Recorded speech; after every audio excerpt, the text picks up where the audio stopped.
Welcome to another episode of Inspirational Books and Movies. I'm Jonah, your host for tonight, and ang featured book natin is A Return to Love by Marian Williamson.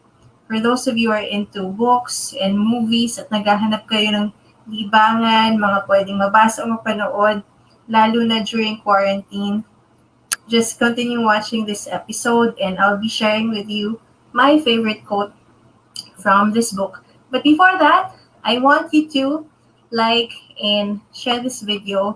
Also, comment if you're watching para alam ko at mabati kita. So, type lang ng hashtag Team Live where you're from, taga saan ka. And hashtag Team Replay. If you're watching the replay, I appreciate you for joining me. So, kwentuhan muna tayo tonight. Okay, a quick story about the book and kung paano ko nalaman ang libro na to. So, basahin ko yung buong title, A Return to Love, Reflections on the Principles of A Course in Miracles by Marian Williamson. Why have I thought about this book, lalo na sa panahon ngayon? I think we all want to feel connected and loved, even if we're far apart from each other dahil sa social distancing. I first encountered this book because it was shared to me by an informal mentor when I was around 25, 26, 24 yata, years old. Hala, we're going back in time and trying to calculate yung mga edad na. But speaking of having an informal mentor, I think lahat tayo kailangan ng someone we can look up to na mas may edad, mas may experience sa atin to give us advice on things. And that time, I met this informal mentor or parang some would call, sa iba pa kasi yung tawag sa mentor, yung iba, parang discipler, it could be your teacher, it could be an aunt or tito, tita, basta mas experience sa inyo.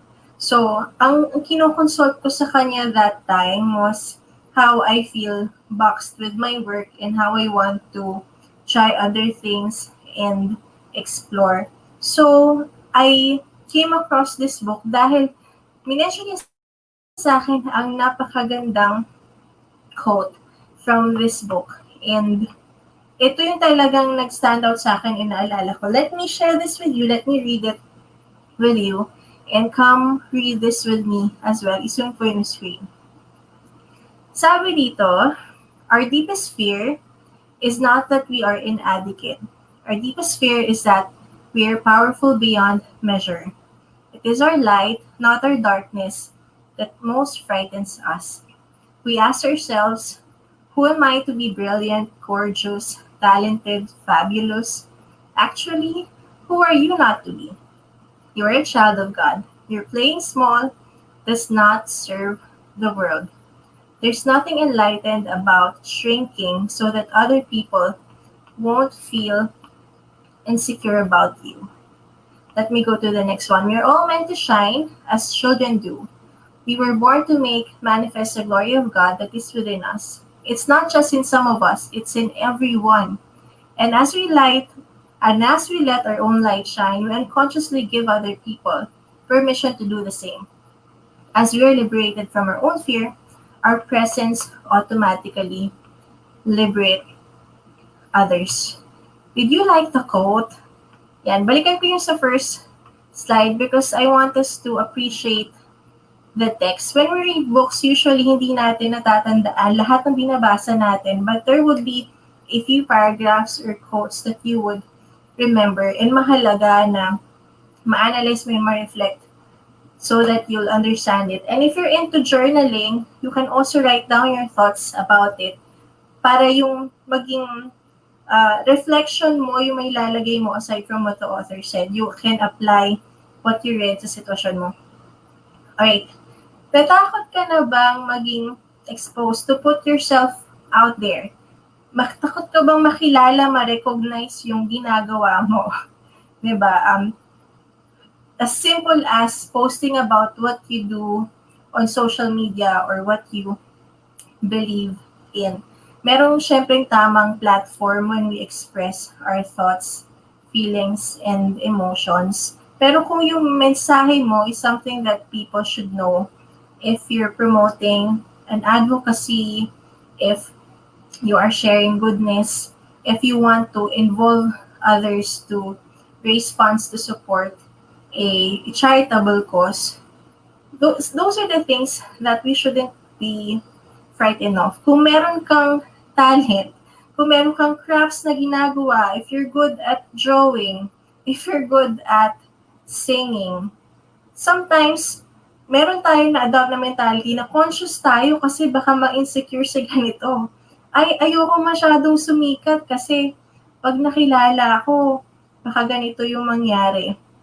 Minsan, because of experience, pwede mo pang masabi na, baka kasi pag naging kilala yung negosyo ko or kapag nalaman ito yung ginagawa ko, maraming lumapit sa akin na nangihingi ng tulong or maging overwhelmed ako. That is somehow partly true because when you become a leader, when your influence would expand, mas maraming mangangailangan sa'yo, mas maraming gustong lumapit sa'yo to listen about what you're saying, to read about what you're writing of. And hindi tayo kailangan matakot doon. Recently, just to share a background about what I do, I'm a writing coach to aspiring authors. I also have a blog and communities for journal writers. And nung nagsimulang, let's say, nagkaroon ng mga members yung groups, syempre, part ng nabago or nadagdag sa ginagawa ko ay merong mga people na hindi ko kilala, nakita ko lang on social media that are asking me questions. Paano ba magsimulang mag-freelance writing? Paano ba ako maging magaling sumulat?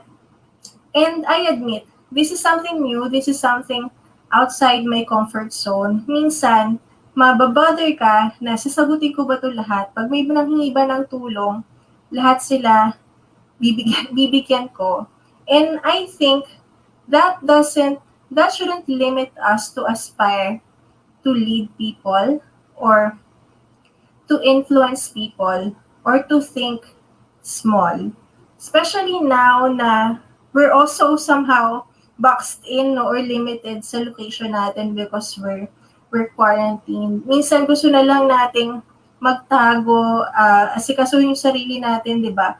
There's nothing wrong about it because we also have to care for our mental health and care for ourselves, know when to give, know when to take. But if we remember your overall purpose, it always involves community and other people. I want to go to the next part of the quote dahil may maganda rin siyang sinabi doon. We are all meant to shine. And when we let our own light shine, we unconsciously give other people permission to do the same. Sometimes the best way to inspire others is to inspire ourselves first.